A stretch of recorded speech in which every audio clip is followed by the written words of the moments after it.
یہ کہانی مسجد کے ایک ایسے امام کی ہے جن کے پاس رات کے اندھیرے میں کافی تعداد میں جنات قرآن شریف کی تعلیم حاصل کرنے کے لیے آیا کرتے تھے، اور اس کے بارے میں نہ گاؤں والوں کو کچھ پتا تھا اور نہ ہی امام صاحب کی بیوی کو اس کے بارے میں کچھ پتا تھا۔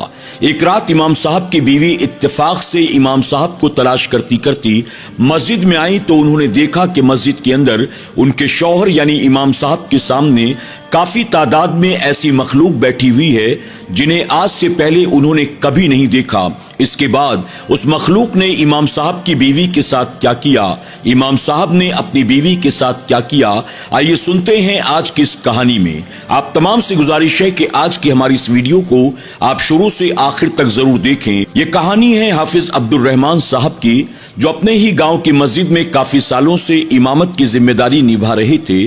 یوں تو حافظ عبد الرحمان صاحب کا پورا خاندان زمینداروں کا تھا، آپ کے باپ دادا پردادا سب کے سب زمیندار تھے، لیکن حافظ عبد الرحمان صاحب کا دل بچپن ہی سے دنیا میں کم اور دین میں زیادہ لگ گیا تھا۔ آپ نے جیسے تیسے 10ویں کی پڑھائی مکمل کر لی۔ اس کے بعد آپ نے اپنے والدین سے کہا کہ میں حافظ قرآن بننا چاہتا ہوں۔ آپ کے والدین نے خوشی خوشی آپ کا داخلہ اس دور کے ایک بہترین مدرسے میں کرا دیا۔ تقریباً 2.5 پونے 3 سال کے اندر حافظ عبد الرحمان صاحب حافظ قرآن بن گئے۔ اس کے بعد آپ نے اپنے والدین سے کہا کہ میں عالم بننا چاہتا ہوں۔ آپ نے اپنی پڑھائی کو کنٹینیو رکھا یہاں تک کہ آپ عالم دین بن گئے۔ فراغت کے بعد جب آپ اپنے گاؤں واپس آئے تو آپ کے گاؤں میں آپ کے باپ دادا پردادا کی بنائی ہوئی شاہی مسجد میں آپ نے امامت کی ذمہ داری نبھانی شروع کر دی۔ حافظ عبد الرحمان صاحب فجر کی نماز کے وقت چلے جاتے، اس کے بعد گھر واپس آتے، پھر ظہر میں جا کر گھر واپس آتے، کچھ دیر آرام کرتے۔